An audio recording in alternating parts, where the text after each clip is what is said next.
अस्सलाम वालेकुम जी फ्रेंड्स। आज का जो हमारा टॉपिक है वो है ट्रांजिशन प्रोबेबिलिटी। हम लोगों ने क्वांटम मैकेनिक्स 2 की सीरीज़ को स्टार्ट किया हुआ है। इस सीरीज़ में हम इन टॉपिक्स पर पिछली वीडियोस में ये देखते जाएं बात कर चुके हैं। ओके, ये देखते जाएं। तो आज की जो हमारे पास वीडियो है वो वीडियो नंबर हमारे पास 20 है। इसका बी पार्ट है ट्रांजिशन प्रोबेबिलिटी। तो आने वाली वीडियोज़ में इन टॉपिक्स पर भी बात करने की कोशिश करेंगे। देखते जाएँ। तो आइए इसको स्टार्ट करते हैं। बिस्मिल्लाहिर्रहमानिर्रहीम सल्लल्लाहु अला मुहम्मद सल्लल्लाहु अलैहि वसल्लम।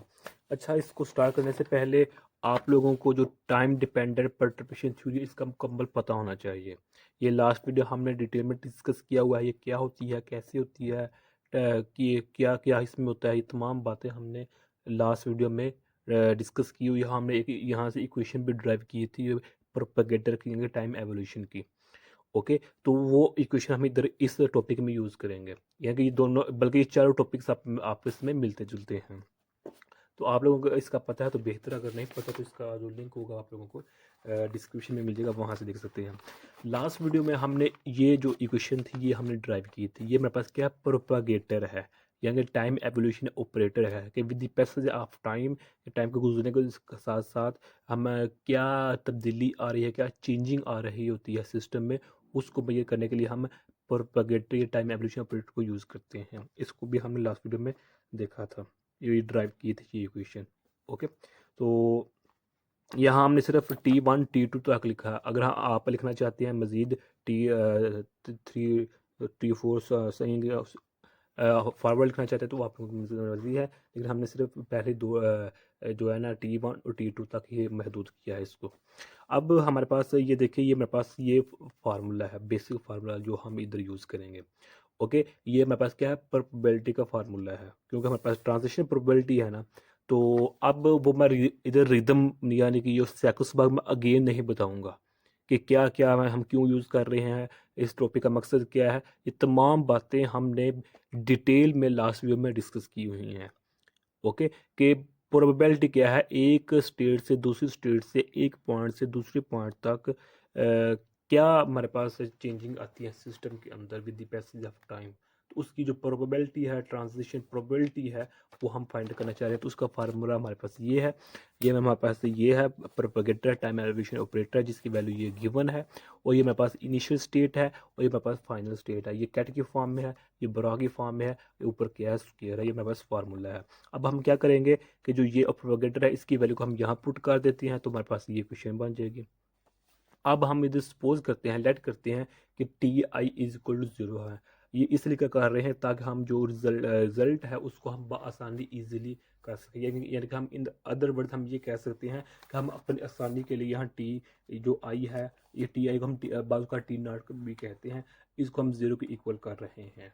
ओके, तो अब ये जब ये जीरो के इक्वल होगा तो इसका मतलब क्या होगा कि जो हमारे पास है टी, यानी कि अब क्या करने लगे, हम मल्टीपल करने लगे। ये देखें ना, ये है ना प्रोपेगेटर, ये प्रोपेगेटर इसके साथ भी मल्टीपल हो रहा है, इसके साथ भी मल्टीपल हो रहा है। तो यही सेम केस इधर है कि पहले देखिए वन है, एक टर्म ये है, दूसरी ये है, यहाँ से लेकर यहाँ तक। ओके, तो तीसरी हमारे पास, सॉरी, ये मेरे पास ये मल्टीपल है। ओके, पहली ये एक T1 है और ये टी है। ओके, तो इधर प्लस नहीं है, इधर मेरे पास क्या मल्टीपल है, ये टर्म इसके साथ मल्टीपल हो रही है, याद रखिएगा। अब क्या है कि जो ये मास इनिशियल जो फाइनल है ये इसके साथ भी मल्टीपल हो रहा है और इसके साथ भी मल्टीपल हो रहा है। ओके, अच्छा सॉरी, ये प्लस नहीं आता है इधर। जी जी ठीक है, प्लस ही आता है। वो क्यों कि अगर हम T3 T4 5 से लिखना चाहते हैं हमारे पे मर्जी है। ये देखिए जो डाटा लिखा है ये इसी को शो कर रहे हैं, लेकिन इसके सामने T2 तक ही महदूद है। ओके, तो अब ये इससे मल्टीपल हो रहा है, ये इससे भी मल्टीपल हो रहा है, तो ये हमने इधर लिख लिया, डन हो गया। तो अब जो हमारे पास है ये वाली पार्ट है, ये वाला, अब ये इसके साथ भी मल्टीपल हो रहा है, ये इसके साथ भी और ये भी इसके साथ मल्टीपल हो, तो यह इसको हमने इकट्ठा लिख लिया हुआ है। इसी तरह हमारे पास ये हमने ये कर लिया है कि इसको इसके साथ हमने इसको भी मल्टीपल कर दिया हुआ है और इसको भी मल्टीपल कर दिया हुआ है। ये आसानी इक्वेशन हमने अपनी आसानी के लिए इक्वेशन लिख ली हुई है। तो ये हमारे पास क्या होगी, थर्ड वैल्यू हो गया है, ये मेरे पास सेकंड वैल्यू है, ये मेरे पास क्या है, फर्स्ट वैल्यू है। ओके, तो अब हम यहाँ देखें, इसकी स्क्रीनशॉट ले लें, बल्कि आप नोट कर रहे होंगे आई होप। तो अब यहाँ देखें कि हम जानते हैं ये हमारे पास फार्मूला होता है। ये फार्मूला कहाँ से लिया है हमने, ये देखिए जब हमने 19 वीडियो का सी पार्ट किया तो उसमें हमने इस इक्वेशन को ड्राइव किया था। ओके, क्या है, सिर्फ ये तो इसके इक्वल है ना, बाकी ये बात दोनों रहेगी। जब इन दोनों को मल्टीपल करते हैं तो दोनों एक का जो आंसर था वो 1 के इक्वल आता है। तो ये परटर्बेशन होती है इन इंटरेक्शन पिक्चर, यानी कि तीन पिक्चर्स हमारे पास, एक हाइजेनबर्ग है, श्रोडिंगर इंटरेक्शन पिक्चर पे जो इक्वेशन है उसको हम इधर यूज़ कर रहे हैं। तो अब हम चाहते हैं कि जो हमारे पास ये तीन इक्वेशंस हैं, पहली ये है टर्म है, दूसरी ये, तीसरी है, हम सिर्फ इसको सोल्व करना चाहते हैं। ओके, आप इसको भी कर सकते हैं, इसको भी कर सकते हैं, वो अपनी मर्जी है, लेकिन हम इधर सेकंड टर्म को, जो सेकंड क्वांटिटी है उसको हम मैनिपुलेट करना चाहते हैं। तो उसके लिए हमारे पास यही है कि जो हमारे पास जहाँ हम वी है, वी की जगह हम ये पुट कर देते हैं। ये देखें हमारे पास ये ना वी है, जो आई ही इंटरेक्शन पिक्चर को शो कर रहा है। ओके, अभी इसकी जगह हम ये वैल्यू पुट कर देते हैं, ये वैल्यू, तो ये वैल्यू पुट कर दी तो हमारे पास ये आ गई है। ओके, तो अब हाँ हमने लिखा हुआ एज वी नो, यहाँ दो तीन इक्वेशंस आती हैं, पहले वो देख लें कि वो मैंने लिखी नहीं है। तो इसमें क्या होता है कि सॉरी ये नहीं है, ये वाला। तो एज वी नो कि हम जानते हैं कि जहाँ हमारे पास फार्मूलाज होते हैं, यानी कि एनर्जी और हैमिल्टनियन के दरमियान, ये देखिए मेरे पास, अगर मेरे पास ये है तो अगर इसको मैं एनर्जी को कैट पर अप्लाई कर रहा हूँ तो मुझे हैमिल्टनियन के फॉर्म में क्या मिल रहा है, आंस मिल रहा है। ओके, तो अगर इसको मैं एफ का नाम दे दूँ, ये फाइनल है और ये भी मेरे पास फाइनल है। ओके, इसी तरह अगर कैट, अगर मैं इसको बरा के फॉर्म में लिखना चाहूँ तो बरा के फॉर्म में मैं इस तरह लिख सकता हूँ, ये मेरे पास बरा के फॉर्म में आ चुका है। ओके, पहले ये फंक्शन था, अब ये कंप्लीट फंक्शन बन चुका है, यानी कि किस तरह, ये देखें ना कि जो मेरे पास ये कैट की फॉर्म में है, ये मेरे पास बरा की फॉर्म में है, इसको हम इस फॉर्म में भी लिख सकते हैं। ये देखें मेरे पास है iota E F T over H का, तो मेरे पास ये है इज इक्वल टू, मेरे पास क्या है, एफ है, ये फाइनल स्टेट को शो कर रहा है। तो बस यही है, इस भैया कि सिर्फ क्या किया है कि जो वैल्यू है इसकी वो पुट कर दी हुई है, और जो इसकी वैल्यू है वो पुट कर दी हुई है। बाकी बात सिर्फ इसमें ई एफ है, इसमें एच कट है, एच नॉट है, बस यही है, इसमें और कोई बात नहीं है। नहीं, तो अब तो क्या है कि हमारे पास ये क्या नाम है, फाइनल है ना, ये बरा की फॉर्म में है।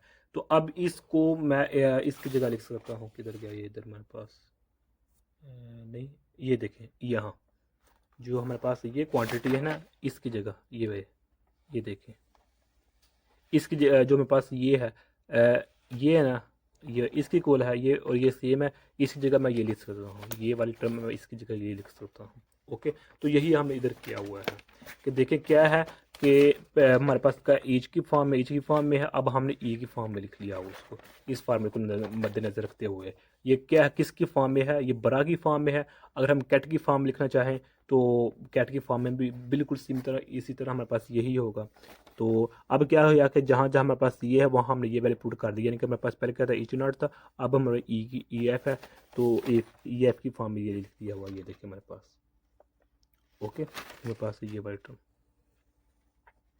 ओके, इसकी जगह ये हमने लिख दिया हुआ है, ये वैसे का वैसा ही है, ये बरा की फॉर्म में है। इसी तरह हम कैट की जो है कैट है, इसको हम इस फॉर्म में लिख सकते हैं, इस फॉर्म।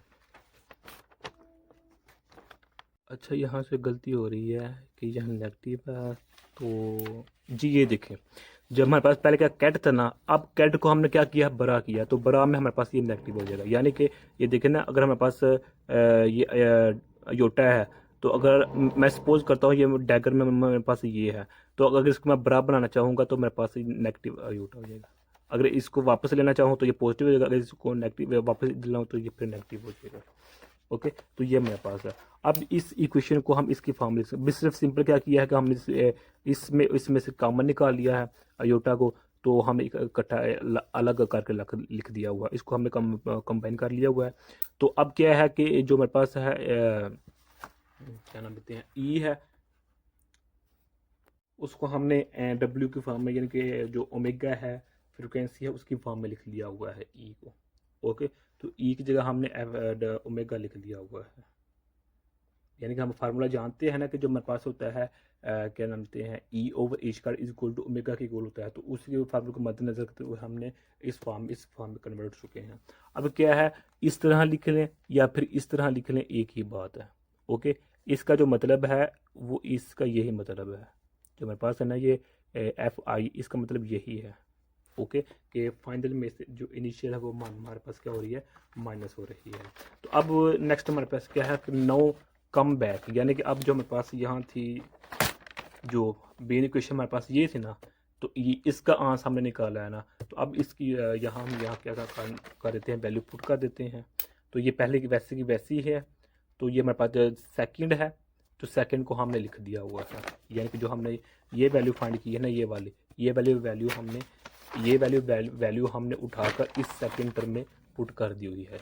अब इसको हमने लिखा नहीं है।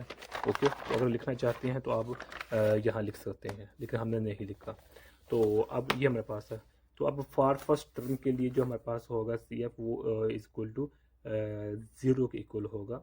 मतलब क्या कि अगर हम ट्रांजिशन प्रोबेबिलिटी है जो हमारे पास आई है, ये ट्रांजिशन प्रोबेबिलिटी है, अगर इसको हम एक्सपेंशन कोएफिशिएंट्स की फॉर्म में, किसकी फॉर्म में, सी एन क्या नाम लेते हैं, T, C N T, expansion coefficients की फॉर्म में लिखना चाहते हैं, इस इक्वेशन को इंट्रोड्यूस करना चाहते हैं, तो उस केस में जो हमारे पास ये फर्स्ट होगी, इसको हम इसकी इक्वल करेंगे, जो हमारे पास ये सेकंड होगी, इसको हम इसकी इक्वल करेंगे।